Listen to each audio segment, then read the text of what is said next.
Eu queria, em primeiro lugar, agradecer aos organizadores pelo convite para participar desse seminário tão instigante, que trouxe tantas ideias novas, tão antenado com muitas das ansiedades que estão na base aí de estratégias, processos e tentativas que têm sido aí empreendidas pelo mundo afora, no sentido de se pensar e de se quebrar, né, certos paradigmas dominantes, certas ideias hegemônicas que têm, né, que estão na base aí de um processo tão destrutivo, tão excludente, tão poluente, tão injusto de produção do espaço, de produção da cidade, de utilização de recursos naturais. A minha fala vai ser mais de uma perspectiva sócio-jurídica e vai ser mais também voltada para os processos urbanos.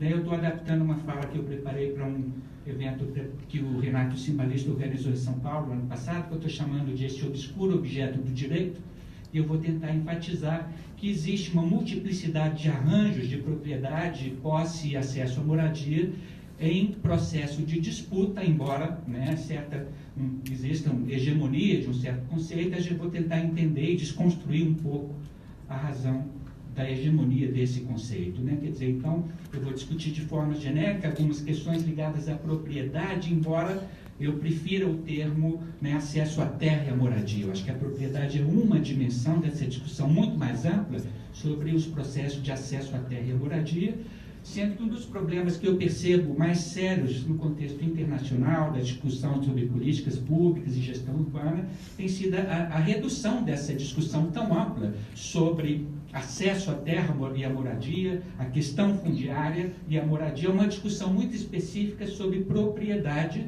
e ainda pior, né, uma discussão mais reduzida ainda sobre propriedade individual plena, quer dizer, aquilo que devia ser uma discussão muito mais ampla sobre acesso à terra, acesso à moradia, inclusive outras formas de propriedade, está sendo cada vez mais reduzida a essa discussão específica sobre a propriedade individual plena. Eu vou trazer alguns elementos do debate internacional, alguma coisa da minha experiência pessoal. Eu trabalho muito para a ONU e vários governos pelo mundo afora, e tentar fazer pontes e colocar um pouco do foco no Brasil, menos ênfase nessas alternativas que têm sido construídas aí para quebrar essa hegemonia dessa noção da propriedade individual, e mais ênfase em como que nós chegamos nesse processo, em que essas alternativas têm sido aí discutidas.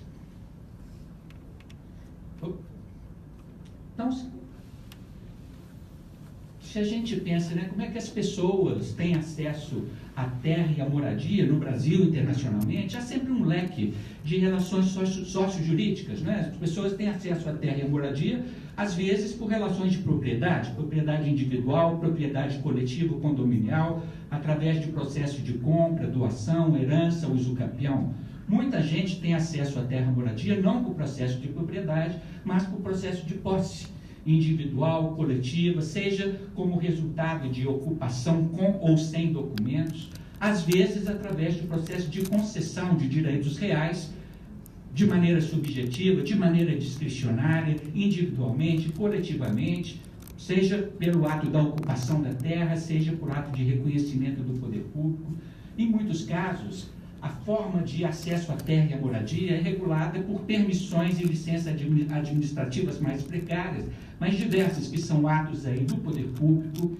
Em muitos casos, a forma de acesso à terra e à moradia se dá através da ação de cooperativas, de associações de propriedades, arrendamento, formas variadas de aluguel, e mais e mais pessoas vivem com familiares, com amigos, em pensões, em repúblicas, em formas variadas de co-housing, de coabitação, fideicomissos, fundos de terra, fundos imobiliários, enfiteuse, aforamento, direito de superfície, costumes. Os costumes ainda determinam muito da maneira em que, em diversos contextos, as pessoas têm tido acesso à terra e à moradia. Mais e mais pessoas hoje vivem de favor.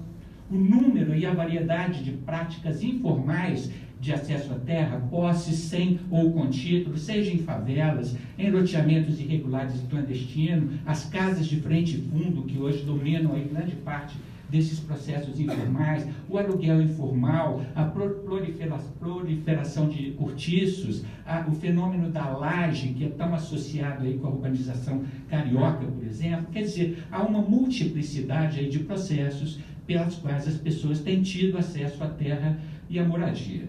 Por um lado, então, essa diversidade de arranjos sociojurídicos tem sido verificada por toda a parte. Eu trouxe alguns elementos. Por exemplo, nos Estados Unidos hoje, cerca de 23% dos norte-americanos já têm acesso à terra e à moradia através de processos que são coletivos, de cooperativas, de associações de proprietários, de moradores, condomínios, né? Enfim.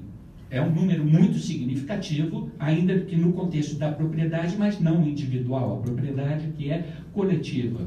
Singapura, assim como a Austrália hoje, o número de pessoas que têm vivido em condomínios supera o número de pessoas que vivem em propriedade individual. Então, essa vida coletiva, ainda que no campo da propriedade, mas não da propriedade individual, hoje supera as formas tradicionais de propriedade individual. Outro fator que tem sido identificado não só nos Estados Unidos, como na Inglaterra, o crescimento mais rápido das taxas de aluguel, dos processos de aluguel, de acesso à moradia via aluguel, do que os processos de acesso à moradia via propriedade. O aluguel hoje é a forma mais significativa de acesso à moradia nos Estados Unidos, na Inglaterra, superando, né, os processos tradicionais de acesso à moradia via propriedade, seja individual, seja coletiva. No mundo informal, os dados conservadores da ONU e outras agências reconhecem, né, cerca aí está chegando a 20%, são 20 milhões de pessoas que vivem em favelas variadas pelo mundo afora, número esse que tem crescido muito significativamente na medida da urbanização maior de partes do mundo até então não urbanizadas, como a África, como a Ásia, onde o processo de crescimento rápido das cidades tem se dado essencialmente através de práticas informais, variadas aí de favelização. Né? Na África do Sul, por exemplo, o governo está reconhecendo aí que 17 milhões de domicílios são informais. É um enorme desafio para esse país que está apresentando taxas muito acentuadas de crescimento urbano. Então, se por um lado nós temos essa variedade de processos aí, né, de propriedade coletiva, de aluguel, de relações informais com a terra e a moradia, por outro lado, a verdade é que o número de pessoas que têm propriedade individual é cada vez menor. O fenômeno da propriedade individual é cada vez mais raro.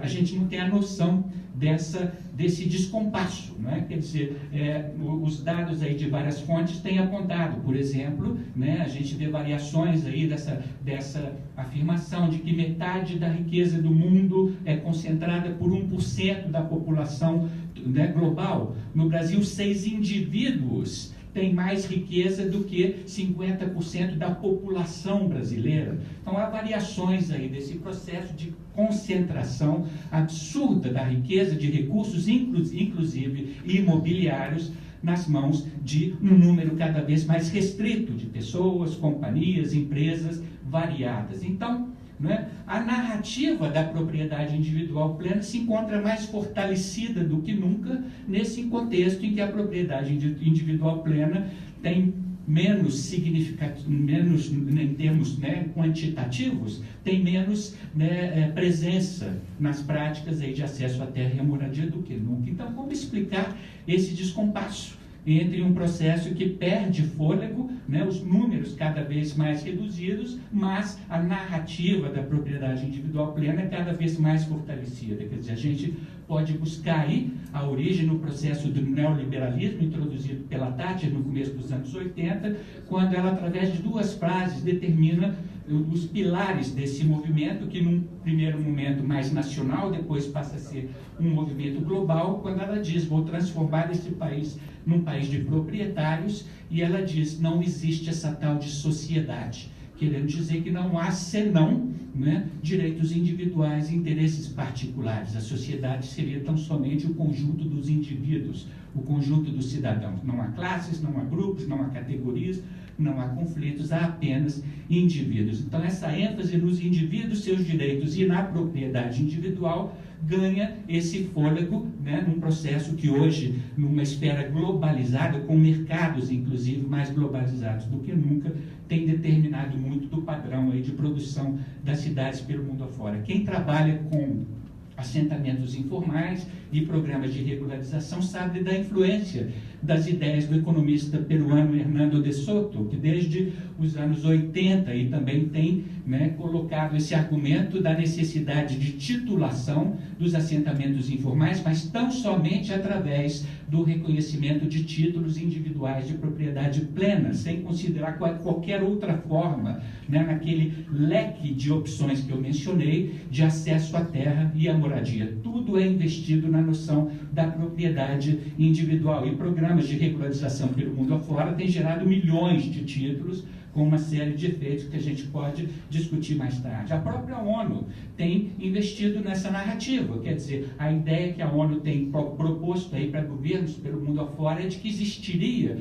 um tal de contínuo de direitos, quer dizer, dos direitos informais, das práticas informais, costumeiras, que seriam precárias, né? Os governos, através das suas ações, e os indivíduos, com as suas demandas, deveriam aspirar a chegar naquele momento final, que é a consagração da propriedade individual plena. Como se houvesse essa progressão, né? E como se fosse uma verdade absoluta, que uma forma mais precária vai virar outra forma mais sólida, e sobretudo, né, passando essa ideia de que uma forma é melhor do que a outra, né? De que a propriedade individual plena é necessariamente melhor do que uma forma coletiva, ou que uma forma de posse, ou que, né, uma forma costumeira. Então, essa narrativa muito forte gerou esse fetiche, né, da propriedade individual plena, que a gente percebe de vários lados. Um lado mais evidente é o do interesse dos proprietários, construtores, empreiteiras, bancos, investidores,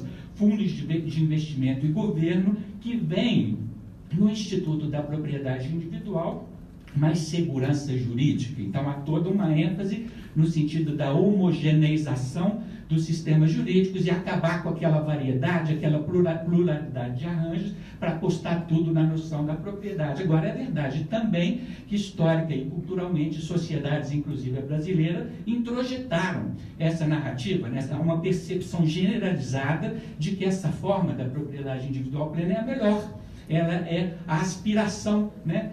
Foi naturalizada essa importância, essa maior qualidade. A gente vê nas pesquisas do MST, que indicam que 75% dos membros em algum momento esperam ter títulos individuais de propriedade plena. A gente vê isso em muitas das favelas, as ocupações, né? Com frequência, quando se discutem outras formas, por exemplo, a concessão de direito real, ou então uma forma coletiva, muita gente diz, isso é um direito de segunda categoria para cidadão de segunda classe.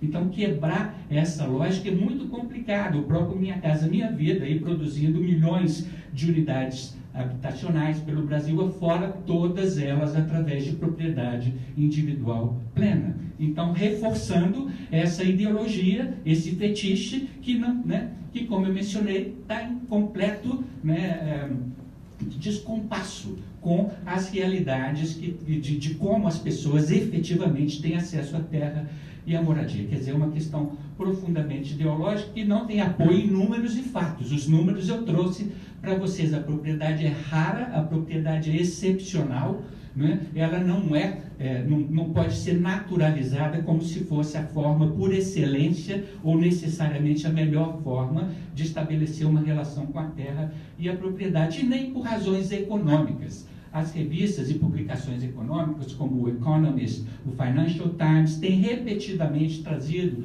uma série de artigos enfatizando que hoje em dia o custo econômico da propriedade é maior do que a vantagem social. Né? A propriedade é cara também para o proprietário. Com frequência, são muitos os artigos nesse sentido. Alugar, de uma perspectiva econômica, é mais interessante do que ser proprietário. Agora, claro que isso depende da maneira como cada país trata da questão da propriedade, determina encargos, determina obrigações de várias ordens, mas essa discussão hoje é internacional. A propriedade, nem de uma perspectiva econômica, pode ser considerada como necessariamente a melhor forma de ter acesso à terra e à moradia. Talvez a melhor forma de entender, então, o fetiche, eu gosto muito desse livro de um jurista italiano, que morreu acho que no ano passado, o Stefano Rodotà, que fala do O Terrível Direito, né? Ele fala então dos estudos sobre a propriedade, e ele diz isso, que essa disciplina jurídica, a maneira como ela é tão introjetada nas práticas socioculturais e socioeconômicas, né? Em última análise, a propriedade determina muito mais o modo como a pessoa percebe a si mesma no seu estar em sociedade e em relação com os outros, né? Então, entender como que se chegou nisso para desconstruir e apostar no sentido de outras alternativas, outros processos, outras estratégias, é muito importante. E talvez a melhor maneira de começar essa desconstrução seja falar do que exatamente que a gente está falando. A gente fala de propriedade como se fosse um instituto só, quando, na verdade, a gente deveria estar falando de propriedades, porque são várias as formas: propriedade industrial, financeira, tecnológica, artística, intelectual, móvel, imóvel, pública, privada, comunitária, social, rural, urbana. Quer dizer, há um leque de formas de propriedade reconhecidas pelas ordens jurídicas aí, pelo mundo afora e no Brasil, com tratamentos jurídicos distintos. As ordens jurídicas sobre as formas distintas de propriedade são diferentes, né, com graus distintos de intervenção do Estado na propriedade. Em certas formas, por exemplo, na propriedade financeira, o grau de intervenção do Estado brasileiro é tamanho que, legalmente, o Estado pode até confiscar o bem, como já se confiscou poupança nesse país, né? Então, com muita legitimidade, concordando ou não, nós podemos discutir se é o caso do neoliberalismo, do Estado cair fora e devolver para o mercado a regulação da propriedade intelectual, da propriedade financeira, da propriedade tecnológica. Agora, há uma forma de propriedade na qual o grau de intervenção do Estado na ordem da propriedade continua sendo aquele do liberalismo clássico, né? A gente ainda não conseguiu quebrar o tratamento dessa ordem tradicional no que diz respeito à propriedade imobiliária. Tá? Então, a gente tem que começar com essa discussão. Há propriedades, mas o nó se encontra nessa forma específica, que é a propriedade imobiliária. Em outras formas, o Estado tem promovido intervenções muito mais dramáticas, radicais e impondo equilíbrios distintos aos interesses dos particulares, mas no que diz respeito a essa forma específica, que é a propriedade imobiliária, a gente ainda está no século XIX. Então, não é nem o caso de falar em neoliberalismo, porque nós nem reformamos ainda o liberalismo clássico. Agora, mesmo no que diz respeito à propriedade imobiliária, a ordem jurídica é múltipla. A gente está falando aí de propriedade individual, coletiva, da posse, do arrendamento, enfiteuses, aforamento, fideicomisso, terreno de marinha, reserva indígena, terra quilombola, bens públicos de diversos tipos. Toda a ordem jurídica e a brasileira reflete isso, mesmo no que diz respeito a essa forma específica, que é a propriedade imobiliária. Há uma multiplicidade de processos. Então, como explicar que essa forma específica, que é a propriedade imobiliária individual plena, ganhou essa hegemonia ideológica, quando a ordem jurídica reconhece outros arranjos? Aí a gente tem que buscar, né, numa combinação de fatores, a natureza do registro imobiliário, as dinâmicas dos processos, dos bancos e formas de acesso a crédito, o status social conferido à propriedade, a questão do legado, da herança, que é tão importante na tradição cultural, sobretudo de países como o Brasil, que não tem estabilidade econômica, que não tem outras formas garantidas, seguras de investimento, né? A pressão pela securitização das transações financeiras, a financeirização, né, para investimento do excedente do capital globalizado. Quer dizer, é uma série de fatores que juntos explicam por que essa forma específica que é a propriedade imobiliária individual plena, né, ganhou essa hegemonia em relação àquelas muitas outras formas reconhecidas pela ordem jurídica. Nesse sentido, então, a gente tem que fazer a crítica de como o direito tem contribuído para isso, né? Isso passa, em primeiro lugar, pelas definições jurídicas obsoletas das relações sócio-jurídicas de propriedade, a formação acadêmica, essencialmente civilista dos juristas brasileiros, que até hoje pensam não só sobre as ocupações, mas também como o próprio uso capião, com frequência como se fosse usurpação de um direito que é naturalizado, que é dado, que seria ahistórico, que seria, não é, natural. As ordens jurídicas são caracterizadas por ambiguidades, lacunas e contradições históricas das leis, doutrinas e jurisprudências quanto a essas relações sociojurídicas que determinam as maneiras que as pessoas têm acesso ao solo e à moradia, a função social da propriedade, que tem sido aí repetida, né, desde a década de 30, Constituição depois de Constituição, continua em grande medida um princípio retórico, ao mesmo tempo em que o proprietário tem um arsenal jurídico de defesa da sua propriedade que não é nada comparável às possibilidades conferidas aos ocupantes, aos posseiros, né? O caso de Pinheirinhos mostrou isso muito claramente, e nós estamos voltando, né, para um contexto bem século XIX, onde se reconhecia nos códigos civis a possibilidade de defesa mano-militar da propriedade, quer dizer, o proprietário fazendo justiça com as próprias mãos quando, né, tivesse a sua propriedade de alguma forma contestada. O que é isso, senão a proposta do Bolsonaro de armar os proprietários pelo Brasil afora para que eles possam, né, atirar em posseiros, atirar em ocupantes. Já há projeto de lei nesse sentido, né? Então, esse campo de disputas aí, que sempre existiu, tem sido ampliado e renovado. Essas disputas nunca foram tão fortes e mais, elas nunca foram tão explicitadas nesse contexto do crescimento aí, né, urbano e da formação de mercados globais, do avanço dos chamados movimentos liberais, toda essa discussão sobre natureza e tamanho do Estado, parcerias público-privadas,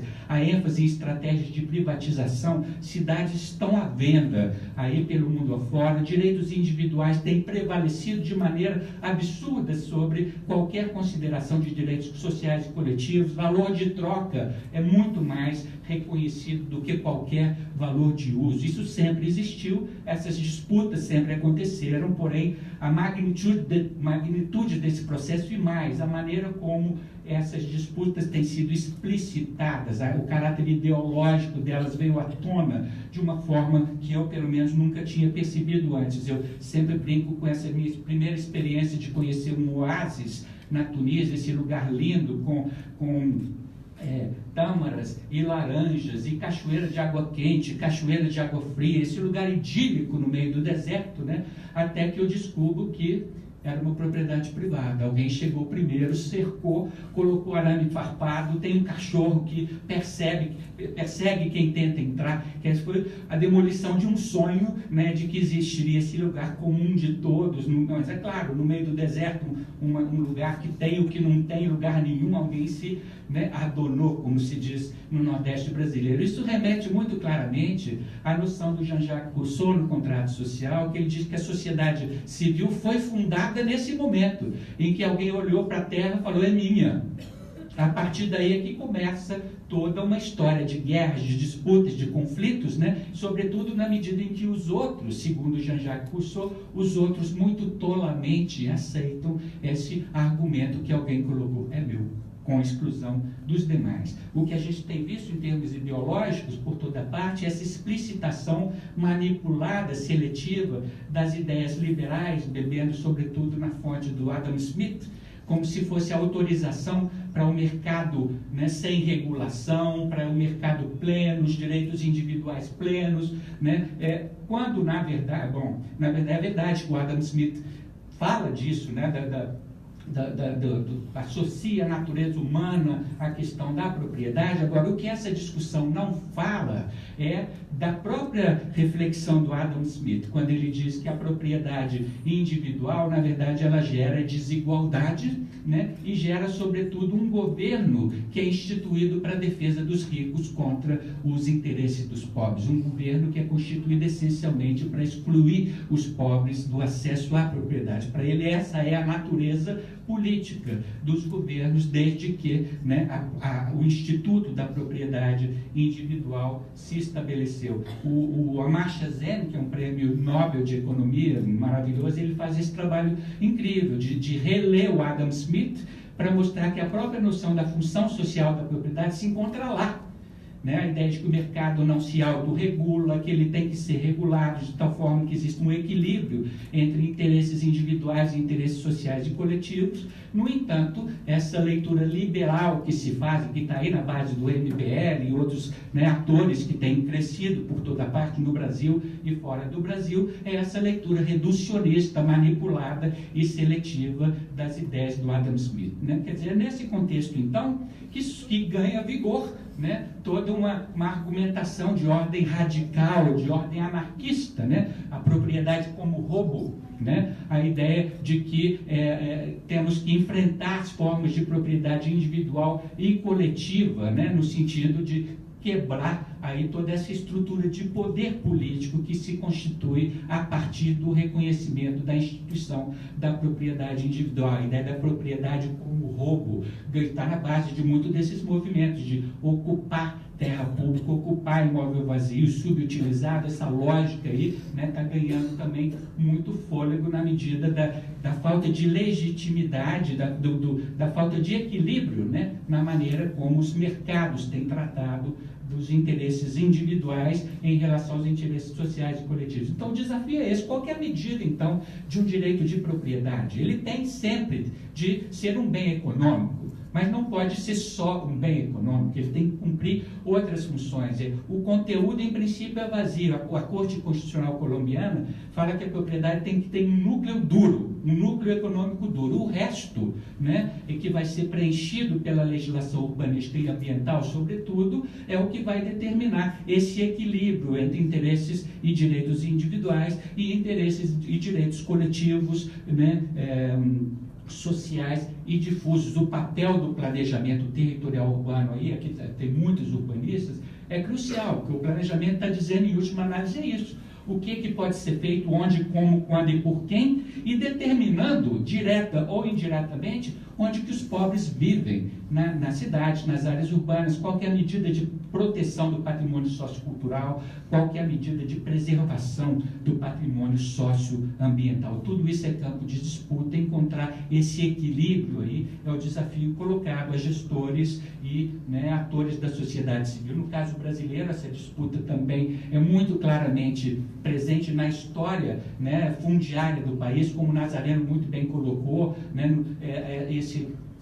no período colonial, havia essa pluralidade de arranjos, né, da ordem da posse, as sesmarias, terras devolutas, especificidades como Petrópolis, centro de Salvador, as terras da igreja, Santa Casa, terras do poder público, posturas em Ouro Preto, praias e espaços públicos, terrenos de marinha, os baldios que foram discutidos aqui e no laboratório, muitas outras formas comuns que foram mencionadas aqui, reservas indígenas, terras quilombolas, tudo isso fazia parte da ordem jurídica brasileira ao longo do período colonial, né?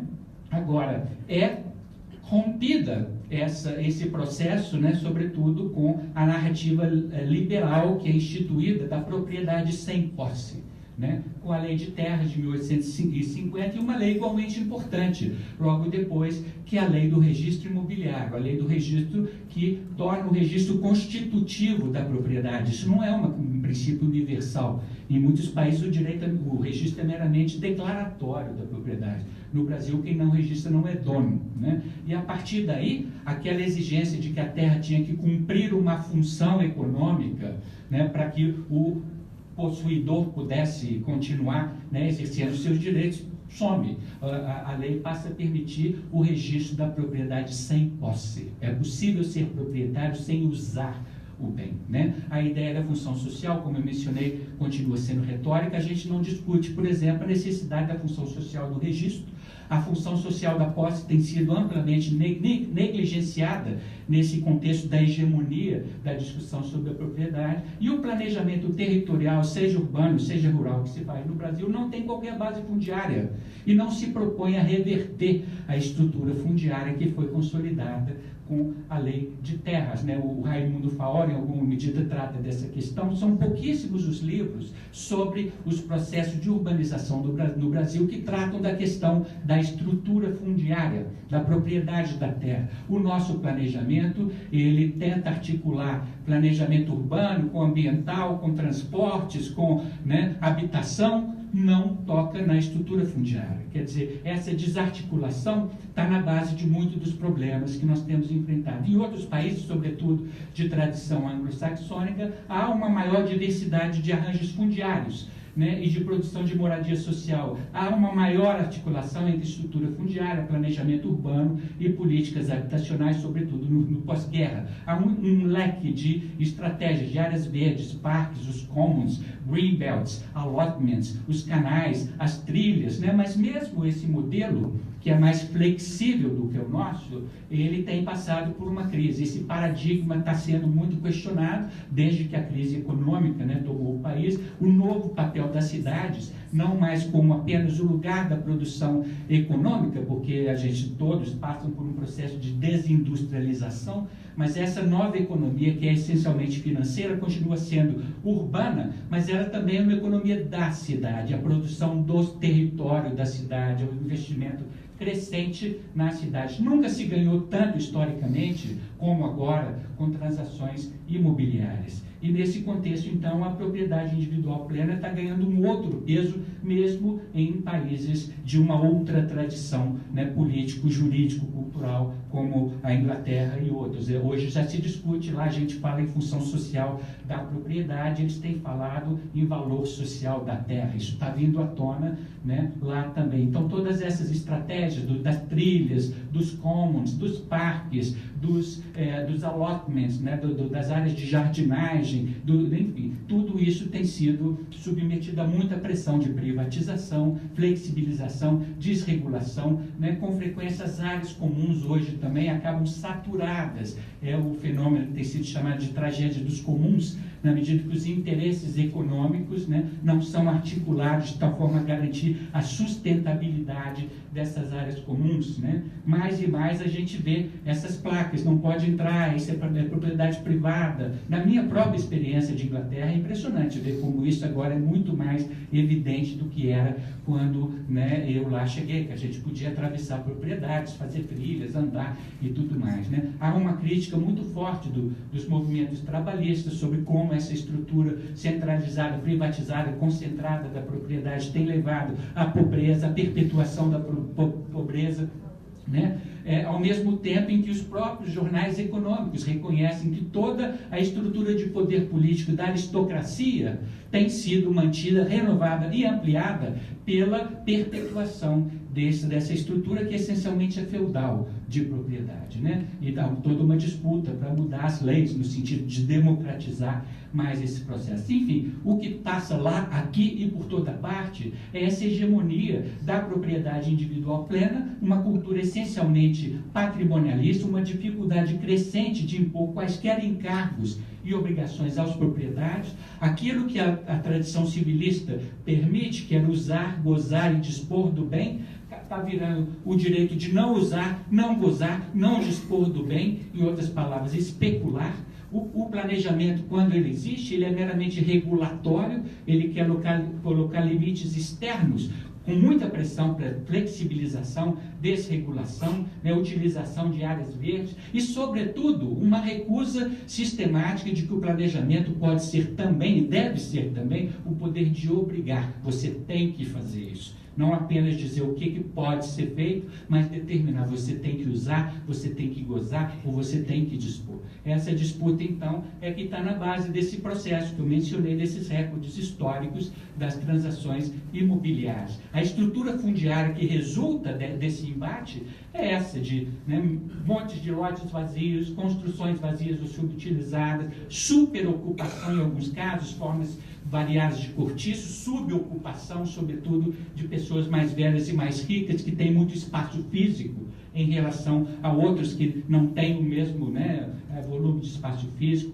Formas crescentes, como eu mencionei, de aluguel, de controle de aluguel social, de leasing, teto de aluguel, a informalidade, que não é a exceção, ela é a regra, as formas aí variadas de casas de frente e fundo, a propriedade pública, que também não cumpre uma função social. No Brasil, o censo indica muito claramente, o mesmo censo que indica aí um déficit habitacional de 6 milhões em qualquer coisa, indica um estoque de construções vazias da ordem de 7 milhões, indica que na cidade média brasileira 20% dos lotes com serviços se encontram vazios. Quer dizer, isso é um modelo perverso, é uma estrutura fundiária perversa que não é articulada com as tentativas de planejamento urbano, habitacional, ambiental, que não bota o dedo nisso, tenta fazer mera regulação e com frequência, como é o caso do Minha Casa Minha Vida, acaba agravando esse processo, que é essencialmente um processo de exclusão e segregação socioespacial. Na Inglaterra é a mesma coisa agora,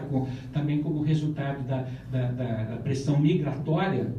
Tudo está sendo convertido em novos quartos, construções de barracos no fundo, garagens sendo convertidas em quarto, 10 pessoas ocupando um quarto, por todo lado, processos muito semelhantes ao que a gente vê no Brasil e em outros lugares. No contexto, então, da globalização, esse processo se tornou ainda mais obscuro.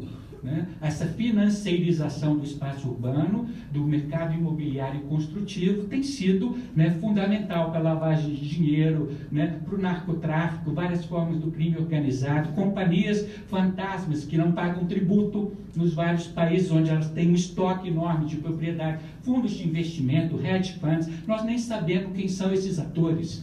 São Paulo trabalha com essa ideia de que um fundo de pensão representando os interesses de donas de casa no Japão é um dos principais atores determinando a formação de preços no mercado imobiliário de São Paulo. Então, de certa forma, então, como eu mencionei, a gente está lá no liberalismo clássico. Pouca tributação sobre a propriedade, o IPTU é ínfimo, sistemas tributários indiretos, regressivos, dificuldade da tributação progressiva, nenhuma recuperação significativa dessa gigantesca valorização imobiliária que decorre não só das obras públicas, dos serviços públicos, mas também das leis. As leis que permitem outros uso urbano, mais construção. O civilismo, então, ele está mais revigorado do que nunca. Essa impossibilidade de dizer não pode fazer, e também dizer tem de fazer, tem que ocupar, tem que construir, tem que utilizar. A gente continua aí com esse embate tradicional. Então, a quem que serve? A minha questão é essa redução da discussão ampla da moradia a essa forma de propriedade individual e, sobretudo, essa forma sem qualificação, que tem levado à expulsão por toda parte de comunidades tradicionais, pelo mercado, pelo poder público, gentrificação de áreas à custa do esforço coletivo dos investimentos públicos, essa homogeneização dos regimes jurídicos, de outros processos de planejamento cada vez mais capturados pelos empreendedores, corrupção urbanística, o controle e a participação popular cada vez mais excluída desse processo. Na Inglaterra, agora, o grande escândalo foi a revelação de centenas de vereadores completamente comprados pelos promotores imobiliários e aprovando projetos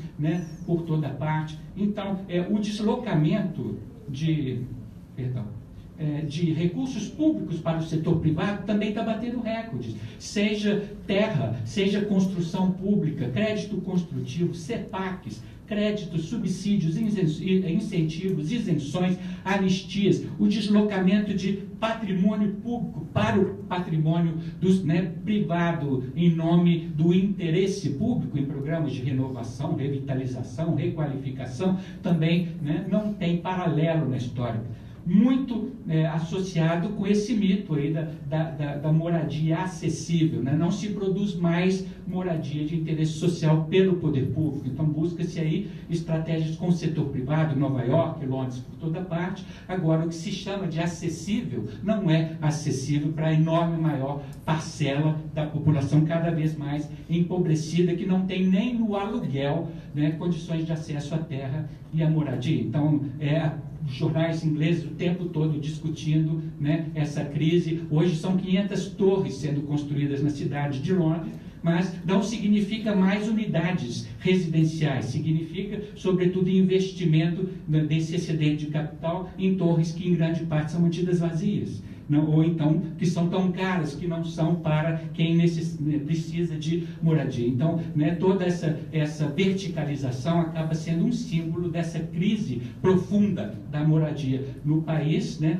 O outro lado foi esse imposto que o governo impôs nos pobres que vivem em conjuntos habitacionais, têm sido levados para outras cidades por não poderem pagar os impostos para continuar vivendo em conjuntos habitacionais. E o incêndio na torre, né, há pouco tempo, foi muito emblemático da profunda desigualdade que é intrínseca a essa forma de produção do território, de acesso à moradia no país. A toma de terras também por toda parte, já estou caminhando para o final, é outro fenômeno muito recente para controle de recursos naturais, sobretudo água, e também mineradoras, que agora não se satisfazem mais só com alvarás de lavra, tem que ser proprietário. Na região metropolitana de Belo Horizonte, por exemplo, uma única mineradora é dona de 45% da terra de 34 municípios. Né? O poder político que esse ator tem, então, esses são processos de toma de terras, sobretudo para controle de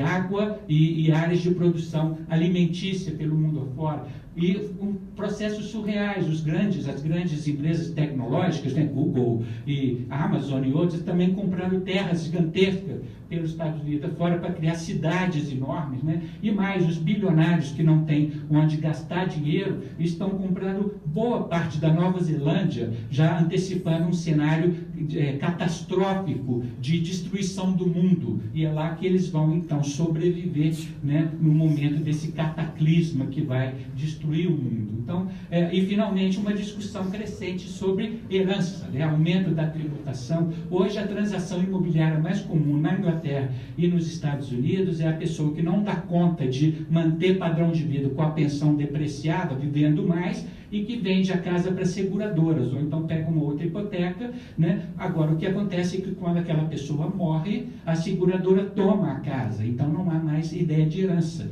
o que para os jovens, sobretudo, determina uma redução, né, ainda maior das possibilidades de acesso à moradia. Né? Então, para terminar, né? Mesmo na Alemanha, que tinha uma história de alugar e não comprar, não ser proprietário, né? A demanda pela propriedade individual plena está crescendo tanto que houve um movimento para a imposição de tetos de controle do aluguel. Berlim, né, tá fazendo um esforço nesse sentido, né? Agora, mesmo lá, essa pressão pela propriedade individual plena tem crescido. As ocupações de Belo Horizonte refletem muito isso, porque elas mostram isso, que a sociedade organizada, através de processos autogestionados, pode fazer quase tudo, até soluções de tratamento de esgoto e saneamento. Agora, tem uma questão que ainda depende da interferência do Estado, que é a questão fundiária, a questão do reconhecimento dos direitos sobre a terra. Né?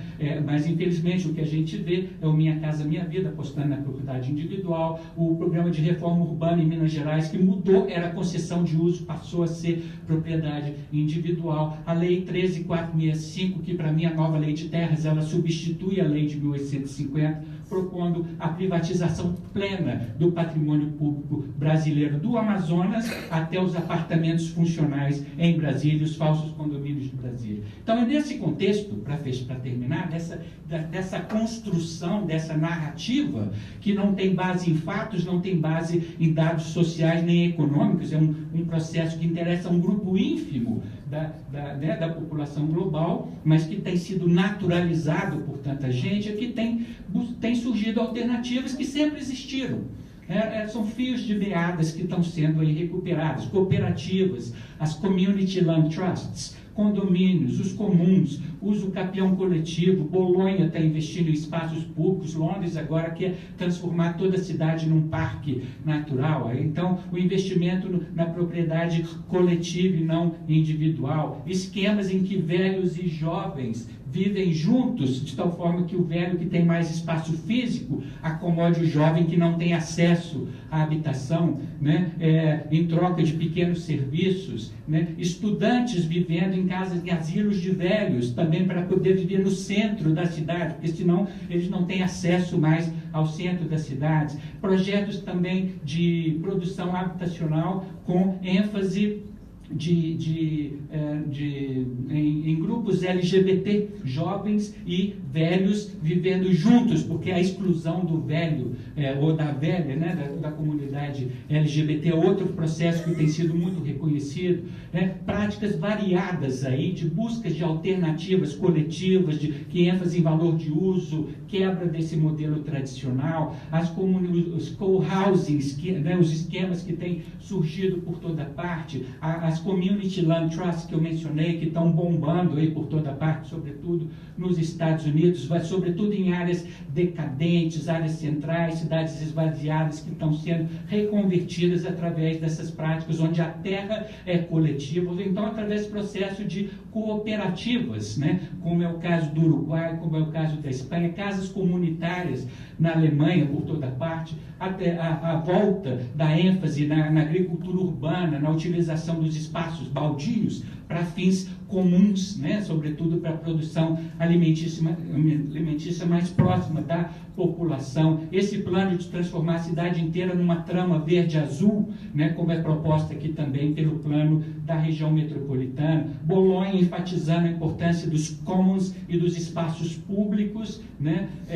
As cooperativas habitacionais, aí, que essas sim são efetivas para aquela população que precisa, né? Aqui na Índia, um grupo de mulheres, hoje a maior cooperativa da Ásia, produzindo habitação de interesse social. Esse movimento, então, é a conclusão, é um movimento muito inspirador. Ele reflete essa busca de novos pactos sociopolíticos. Na base dele está uma nova visão de sociedade, está uma nova visão de cidade, mas está uma velha visão de economia, né? O professor Roberto Montemor sempre enfatiza isso, que talvez a economia vá voltar a ser a economia. Essa economia que na origem significa a administração da casa, da nossa casa comum, né? A economia deixou de ser a gestão daquela nossa casa em comum para ser a gestão do interesse de grupos, né, de elites, né, e não da sociedade como um todo. Então, sobretudo, uma nova visão de propriedade, né? Então, os impactos positivos são muito interessantes. Então, muitos casos no Brasil,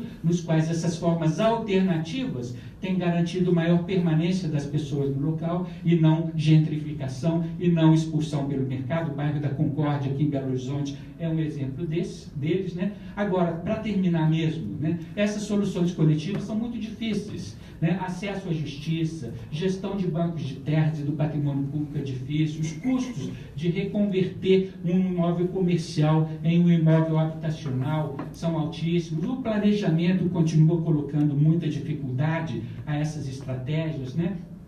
A cultura continua muito individualista. Agora, sobretudo, por mais interessantes, atraentes e instigantes que essas estratégias sejam, elas continuam pontuais, continuam isoladas, erráticas, não têm continuidade, não têm escala, são pequenas intervenções aqui e ali, né? Sem condições de ampliação, não podem ser reproduzidas com facilidade em outros contextos, não tem base sólida numa cultura socio-jurídica e sociopolítica e, sobretudo, não interferem na questão fundiária, elas são exceção, né? E, com isso, tem toda uma discussão crescendo internacionalmente sobre a importância da tributação sobre a terra, que não tem sido feita por todo lado, né? Assim, é uma discussão do momento na Europa, para que essa mudança paradigmática possa acontecer, para que a gente possa articular essas novas estratégias com uma mudança profunda da estrutura fundiária. Lembrando isso, propriedade em todas as suas formas é privilégio.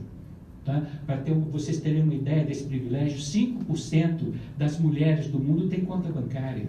5% das mulheres do mundo. A gente não tem a noção, né, desses números. É um recurso não renovável, devia ser muito mais uma fonte de obrigações e responsabilidade do que direitos individuais. Então, mudar essa cultura jurídica imperativa, não basta essas soluções pontuais que são marginais e que acabam por reforçar o modelo. Mudanças sistêmicas são fundamentais. Barcelona está caminhando nesse sentido. Então, arrancar essa questão lá do direito civil, onde ela está sendo tratada, para colocar no direito público, é crucial. E lembrando sempre que é um processo utópico, né? Mas, né, como eu sempre digo, sonhando aí com o Henri Lefebvre, sonhando com o impossível para apreender o campo do possível. Eu acho que a gente tem que ter esse horizonte em mente, construir esses cenários para quebrar de maneira estrutural, sistêmica, profunda, né, essa cultura, né, que é tão excludente da enorme, né, parcela aí da população urbana